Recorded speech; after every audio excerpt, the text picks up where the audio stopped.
우리는 지난 몇 주 동안 믿음의 길을 가다라는 주제로 아브라함의 길을 함께 걸어왔습니다. 이 아브라함이 고향과 친척과 아버지 집을 떠난 그날부터 믿음의 여정이 시작되었는데요. 그 믿음의 길에는 어떨 때는 두려움도 있었고 또 흔들림도 있었고 또 어떤 때는 기다림이 너무나 길어져서 마음이 지칠 때도 있었습니다. 그럼에도 불구하고 아브라함은 중간에 길을 포기하지 않고 끝까지 그 길을 걸어갑니다. 자, 오늘은 그 믿음의 길에 있는 가운데 모리아 산을 올라가는 날입니다. 어쩌면 아브라함의 이 믿음의 여정 가운데 가장 가파른 길, 그래서 가장 힘든 오르막길일 것입니다. 산에 올라가다 보면요, 어느 산이라도 깔딱고개라는 것이 있지 않습니까? 대부분 정상 바로 직전에 있는데요, 경사가 너무나 가팔라서 올라가는 것이 너무나 굉장히 힘든 그런 지점입니다. 하지만 사람들은 기어코 그 깔딱고개를 통과해서 정상에 이르죠. 산의 정상에 오르면 볼 수 있는 그 장엄한 풍경이 있기 때문입니다. 오늘 아브라함이 오른 이 모리아 산이 바로 그런 곳이었습니다. 아브라함은 그의 인생에서 가장 힘들고 고통스러운 명령을 받았습니다. 자기 아들 이삭을 모리아 산에서 제물로 바치라는 하나님의 명령을 들은 것입니다. 그때 아브라함은 그 명령에 순종해서 모리아 산에 올라가죠. 그리고 그 모리아 산 정상에서 그는 평생 잊지 못할 장엄한 하나님의 이름을 만납니다. 바로 여호와 이레죠. 여호와 이레는 하나님이 준비하신다는 뜻입니다. 오늘 이 예배를 통해서 우리도 우리 인생의 모리아 산을 올라가면 좋겠습니다. 그리고 그 정상에서 그 장엄한 여호와 이레의 하나님을 만나시는 복된 시간이 되기를 간절히 기원합니다. 자, 오늘 말씀은 아주 의미심장한 말로 시작합니다. 1절을 보면요, 그 일 후에 하나님이 아브라함을 시험하시려고 그를 불렀다고 말합니다. 여기서 그 일 후라는 것은, 자, 아브라함이 이제 100세 약속의 아들 이삭을 낳고 나서 그 아들이 점점 자랍니다. 아마도 청소년기가 되었을 걸, 그때 시간 됐는데요. 이제 아브라함의 인생에서 가장 안정되고 행복했던 시기였을 것입니다. 더 이상 바랄 것이 없는 이 평안한 시대에 하나님이 아브라함을 찾아오셔서 아브라함을 시험하시는 거예요. 자, 우리는 시험이라는 말을 들으면 굉장히 처음부터 약간 거부감이 생기죠. 학교 다닐 때 우리를 힘들게 했던 시험이 생각나기도 하고 또 나를 넘어뜨리기도 하는 그 유혹처럼 느껴지기도 하거든요. 하지만 성경에서 하나님이 우리에게 주시는 시험은 우리를 뭐 탈락시키거나 망하게 하려는 것이 아니라, 이것은 마치 이 금속 세공사가 금의 순도를 확인하고 또 금을 불에 넣어서 불순물을 제거하는 테스트와 같습니다. 하나님이 주시는 시험은 우리 믿음이 얼마나 되는지, 우리 중심에 무엇이 있는지를, 그 믿음의 상태를 드러냈죠. 자, 이때 하나님은 우리의 믿음을 모르셔서 그러는 것이 아니라 우리로 하여금 우리의 믿음이 어떤 상태인지를 스스로 깨닫게 하시기 위한 것입니다. 그리하여 결국엔 우리를 더 견고한 믿음의 사람으로 세우시기 위해서 시험을 주시는 거죠. 이것이 하나님이 우리를 테스트하는 이유입니다. 성도 여러분, 이 믿음이라고 하는 것은 머릿속의 지식이 아닙니다. 아멘 하는 입술의 고백만도 아니에요. 믿음은 결국 결정적인 순간에 내가 무엇을 선택하고 무엇을 붙드는지로 확인될 수 있습니다. 머릿속에 아무리 지식이 많아도, 아무리 내가 아멘을 많이 한다 할지라도 실제 삶이 따라주지 않으면 그 믿음은 여전히 자라야 될 믿음이고 아직 어린아이와 같은 믿음일 수밖에 없습니다. 지금 하나님은 아브라함에게 말이 아니라 선택으로, 고백이 아니라 순종으로 믿음을 보이라고 요구하시는 거예요. 이것이 하나님이 아브라함에게 하신 시험이었습니다. 자, 그런데 그 시험의 내용이 너무나 충격적이죠. 오늘 말씀 2절을 보면요, 여호와께서 이르시되 내 아들 내 사랑하는 독자 이삭을 데리고 모리아 땅으로 가서 그를 번제로 드리라. 하나님은 아브라함에게 아들 이삭을 모리아 산에 가서 제물로 바치라고 하신 것입니다. 이때 하나님은 이 아브라함의 심장을 콕콕 찌르는 단어들만 골라서 말씀하시는 것 같아요. 내 아들, 내 사랑하는 독자 이삭. 이 아브라함에게는 듣기만 해도 가슴이 아려오는 단어들이에요.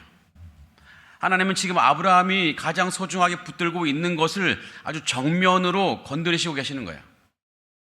그래서 하나님은 아브라함에게 묻습니다. 아브라함아, 네 아들 이삭이 나보다 더 소중하냐? 성도 여러분, 이삭이 누구입니까? 아브라함에게 이삭은요, 그저 단지 늦게 낳은 귀한 아들이 아닙니다. 이삭은 아브라함의 전부였습니다. 100세에 낳은 아들이니 얼마나 귀한 아들이겠습니까? 바라보기만 해도 웃음이 나고 그냥 품에 안기기만 해도 정말 행복을 어찌할 수 없는 그런 아들입니다. 그뿐입니까? 이삭은 아브라함의 미래이기도 합니다. 이 아브라함의 가문은 이제 이삭을 통해 계속 이어질 것인데, 그러게 이삭은 가문의 희망이죠. 그러니 이 아브라함에게 이삭은 살아갈 이유였고 희망이었습니다. 그런데 하나님이 바로 그 이삭을 달라고 하시는 거예요. 그냥 내어놓으라는 정도가 아닙니다. 모리아 산으로 가서 3일길 되는 모리아 산으로 가서 그 아들 이삭을 제물로 바치라는 거예요. 아니, 차라리 양 1000마리를 바치라고 하지, 차라리 아브라함 자신의 목숨을 바치라고 하시지 왜 하필 내 아들 이삭입니까? 왜 하나님은 다른 것이 아닌 이삭을 바치라고 했을까요? 하나님이 이삭을 미워해서가 아닙니다. 아브라함을 괴롭히려는 것이 아니에요. 다만 하나님은 아셨습니다.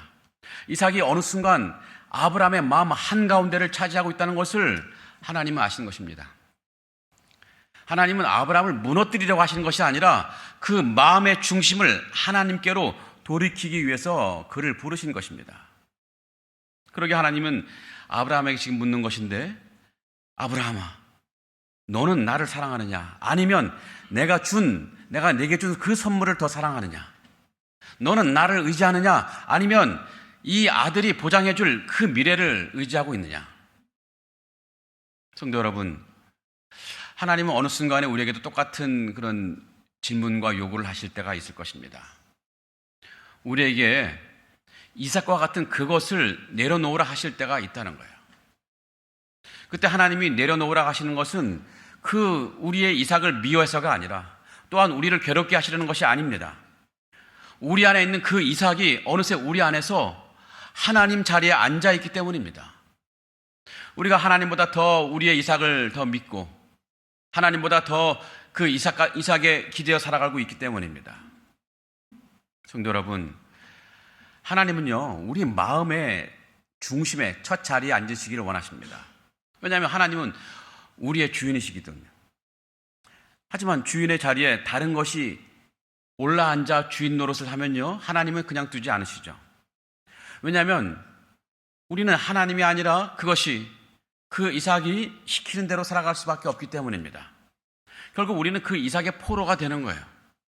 그것이 사람이 될 수 있고 돈이 될 수 있고 또 자녀가 될 수도 있고 또 사람의 인정일 수도 있습니다.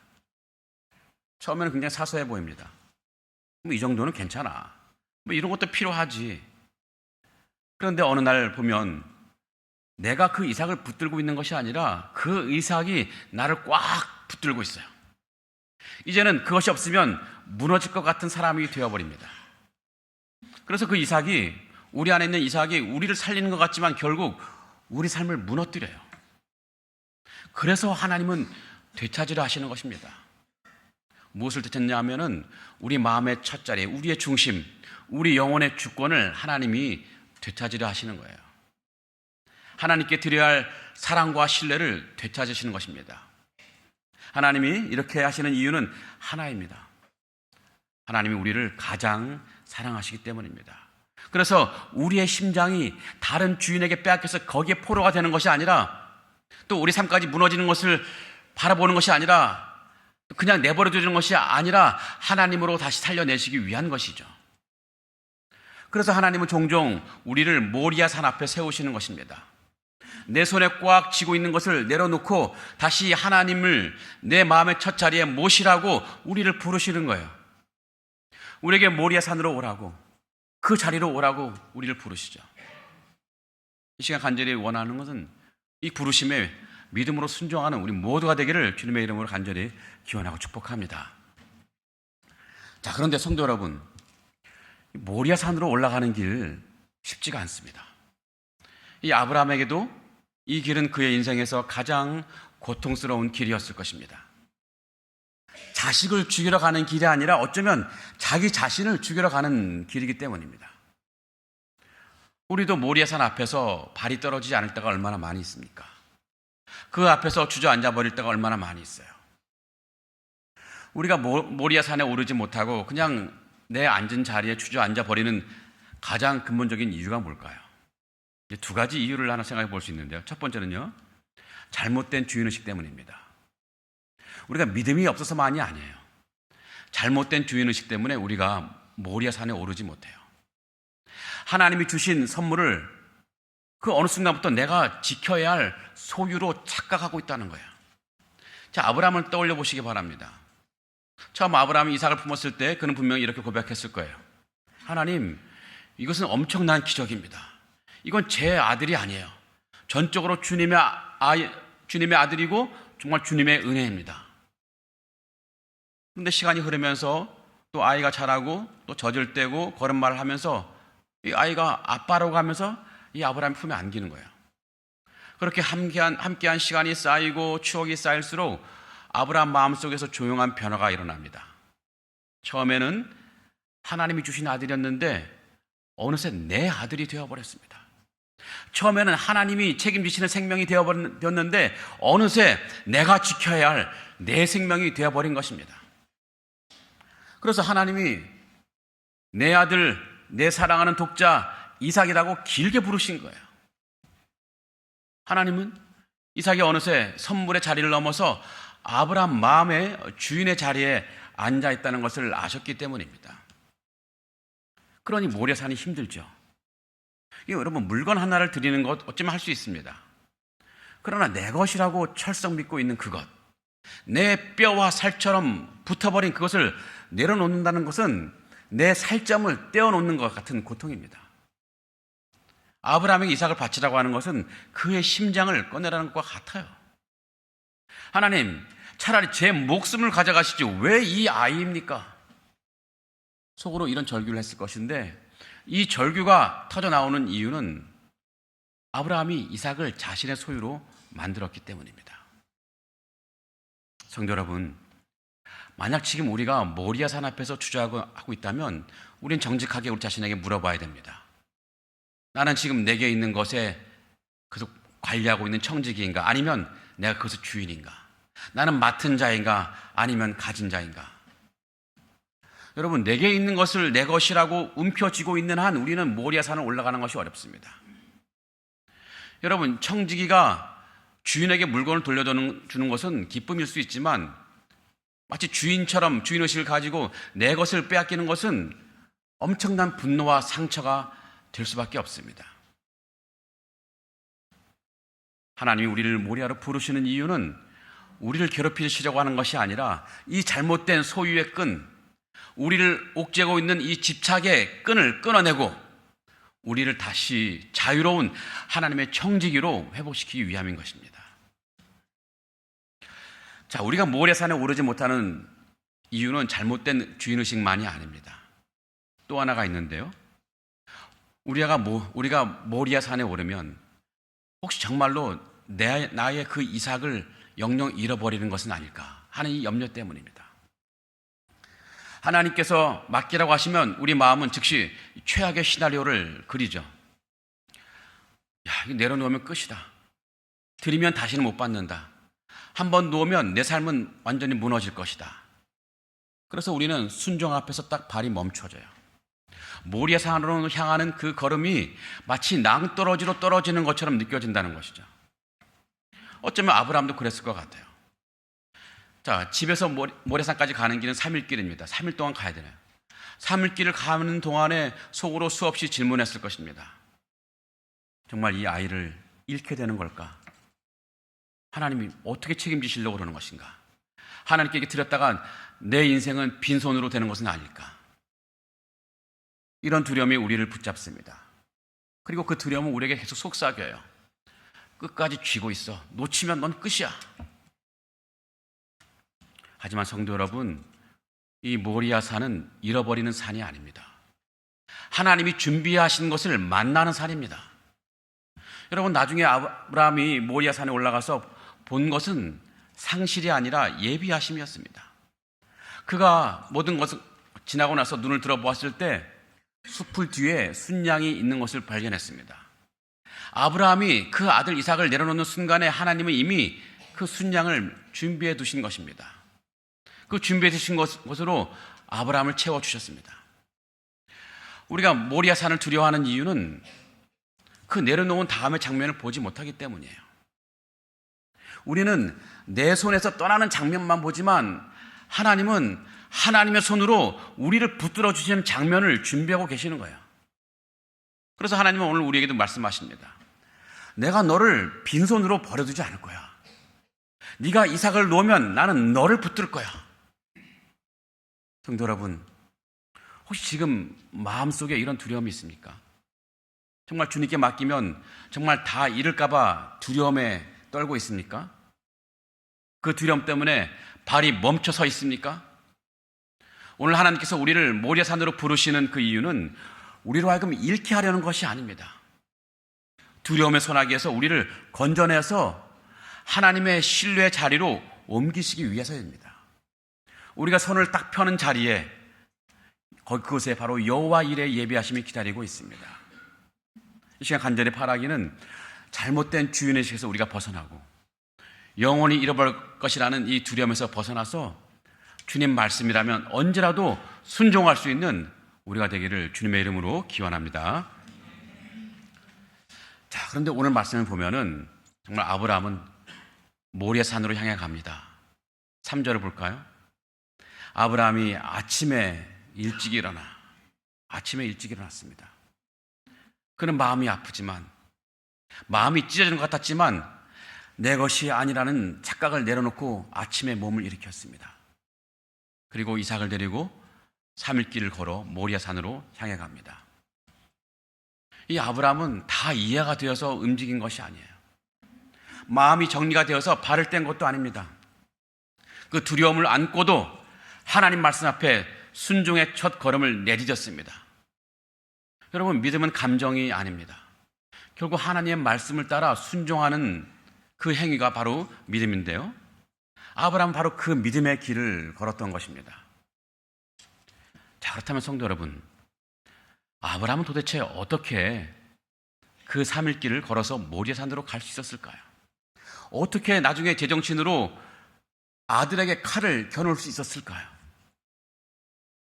이것이 오늘 우리가 찾아야 되는 너무나 중요한 해답입니다. 아브라함이 단순히 마음을 비웠기 때문일까요? 그냥 아무 생각 없이 맹목적으로 순종한 것일까요? 아닌 것 같습니다.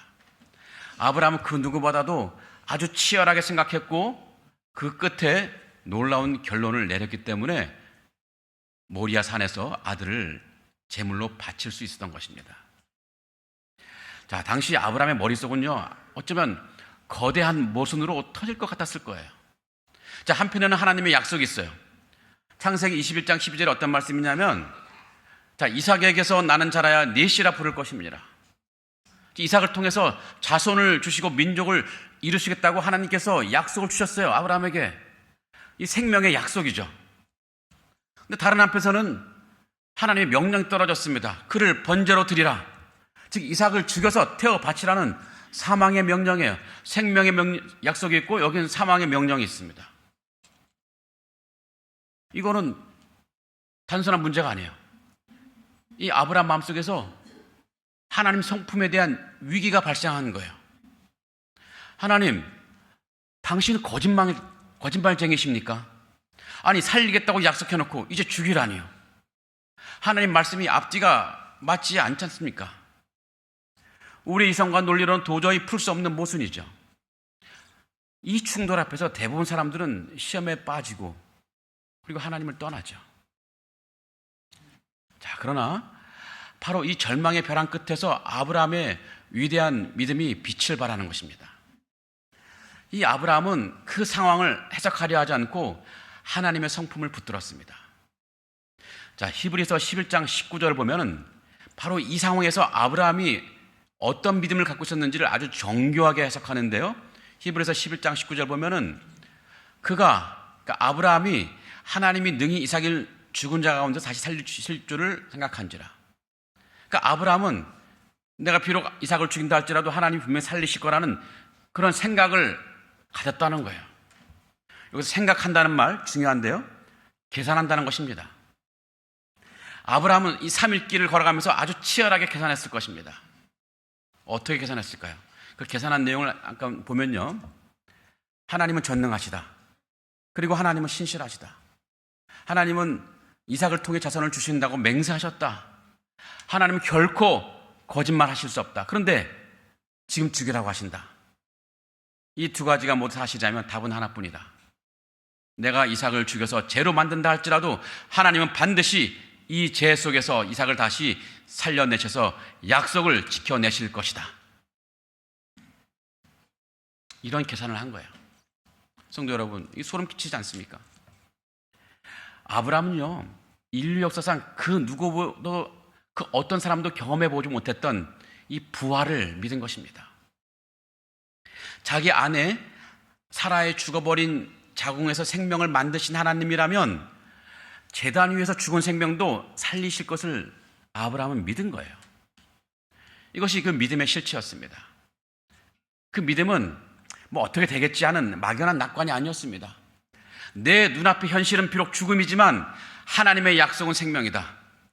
현실이 하나님의 약속을 이길 수 없다는 처절하고도 확고한 신뢰였습니다. 이 믿음이 있었기 때문에 이 아브라함은 산 밑에 종들에게 이렇게 말할 수 있었어요. 5절을 보면요, 이런 말씀을 합니다. 5절에서 아브라함이 산 밑에 종들에게 너희는 나귀와 함께 여기서 기다리라. 내가 아유와 함께 저기 가서 예배하고 우리가 너에게 돌아오리라. 자, 이 이삭과 아브라함 산에 올라가면서 밑에 있는 종들에게 말한 거예요. 우리가 돌아올 것이다. 내가 혼자 돌아오겠다고 말하는 것이 아니라 우리가 돌아오겠다고 말씀하는 거예요. 이 아브라함이 거짓말로 둘러댄 것이 아닙니다. 그는 확신했습니다. 나는 이 아이를 바치러 가지만 내려올 때는 반드시 이 아이와 함께 내려올 것이다. 성도 여러분, 아브라함은 바로 이 믿음을 가지고 산 정상에 올랐습니다. 그리고 주저없이 칼을 높이 들었습니다. 진짜로 내려치려 했습니다. 하나님을 전적으로 신뢰했기 때문입니다. 바로 그 순간에 하늘에서 다급한 하나님의 음성이 들려옵니다. 12절 보면요, 아브라함아 아브라함아 그 아이에게서 네 손을 대지 말라. 그에게 아무 일도 하지 말라. 네가 네 아들 내 독자까지도 내게 아끼지 아니하였으니 내가 이제야 네가 하나님을 경외하는 줄을 아노라. 이런 말씀을 듣고 이제 아브라함이 눈을 들어보니까 저 숲을 뒤에 이 뿔이 걸린 순양 한 마리가 보였습니다. 여기서 우리는 우리 기독교의 신앙의 가장 놀라운 비밀, 역설의 은혜를 마주하게 됩니다. 여러분, 세상은 끊임없이 우리에게 말하죠. 움켜쥐어야 네 것이다. 놓치면 끝이다. 네가 악착같이 붙잡고 있지 않으면, 지키지 않으면 아무도 너를 돌봐주지 않을 거야. 그래서 우리는 평생을 무언가를 움켜쥐기 위해서 또 빼앗기지 않기 위해서 아둥바둥 살아가지 않습니까? 자녀를 쥐고 물질을 쥐고 자존심을 쥐고 그것이 나를 지켜줄 것이라고 믿으면서 또 한편으로는 두려움 속에 살아가고 있죠. 그러나 오늘 모리아산 정상에서 하나님은 정반대의 논리를 선포하십니다. 내가 움켜쥐면 내 능력만큼만 살 수 있지만 내가 손을 펴서 하나님께 맡기면 하나님의 능력만큼 살게 된다는 점을 우리에게 가르쳐 주는 거예요. 다시 한번 말씀드리면 내가 움켜쥐고 있으면 내 능력만큼 살 수밖에 없습니다. 하지만 내가 손을 펴서 하나님께 내 인생을 맡겨드리면 내 인생은 하나님의 능력만큼 살아간다는 것이죠. 여러분, 아브라함을 보시기 바랍니다. 그가 가장 소중한 이삭을 포기하고 하나님께 드렸을 때 그는 아들을 잃은 것이 아니었습니다. 죽을 수밖에 없던 이삭을 다시 돌려받았을 뿐만 아니라 그 예전에 내 아들이 아닌 하나님의 약속이 보증된 그 엄청난 언약의 자녀로 돌려받았습니다. 성도 여러분, 지금 여러분의 손에 땀이 차도록 꽉 쥐고 있는 여러분만의 이삭은 무엇입니까? 혹시 자녀입니까? 내가 이 아이만큼은 어떻게 해야 해? 이런 부모의 욕심과 불안으로 여러분 그 자녀를 쥐고 있지 않습니까? 혹시 이 물질을 여러분 쥐고 있지 않습니까? 혹은 미래에 대한 두려움을 좀 지고 있지 않습니까? 가만히 돌아보시기 바랍니다. 여러분, 내가 주인 노릇하며 움켜쥐고 있는 동안 그것이 정말 우리에게 평안을 주었습니까? 아닙니다. 오히려 그것은 우리의 근심이 되었고, 우리의 무거운 짐이 되었고, 하나님과 나 사이를 가로막는 우상이 되어버렸습니다. 내가 지키려고 발버둥 치면 칠수록 우리는 더 깊은 불안의 늪에 빠질 뿐입니다. 오늘 하나님께서 우리에게 말씀하십니다. 사랑하는 아들아, 사랑하는 딸아, 이제 그만 너의 손에 들어간 힘을 빼거라. 네가 쥐고 있으면 그것은 너의 짐이 되지만 네가 나한테 맡기면 그것은 나 하나님의 일이 된단다. 하나님의 역사를 이루는 그런 대상이 된단다. 여러분, 두려워하지 않으시면 좋겠습니다. 하나님이 여러분의 내려놓으라고 해서, 내려놓는다고 해서 여러분 우리가 낭떠러지로 떨어지는 것 결코 아닙니다. 하나님은 우리 것을 빼앗아 가시는 분이 아니에요. 더 좋은 것으로, 더 영원한 것으로 채워주시기 위해서 잠시 우리 손을 비우게 하시는 거예요. 이 시간 간절히 바라기는 정말 믿음으로 우리 모두가 믿음의 산으로 올라가는 우리가 되기를 바랍니다. 거기에서 여호와 이레 하나님을 만나시는 우리가 되기를 바랍니다. 그래서 여호와 이레의 축복이 오늘 믿음으로 결단하는 우리 모두의 삶에 충만하기를 주님의 이름으로 간절히 기원하고 축복합니다. 아멘. 우리 다 같이 여호와 이레 하나님, 오늘 아브라함이 올랐던 그 모리아 산 앞에 우리도 떨리는 마음으로 함께 서 있습니다. 주님,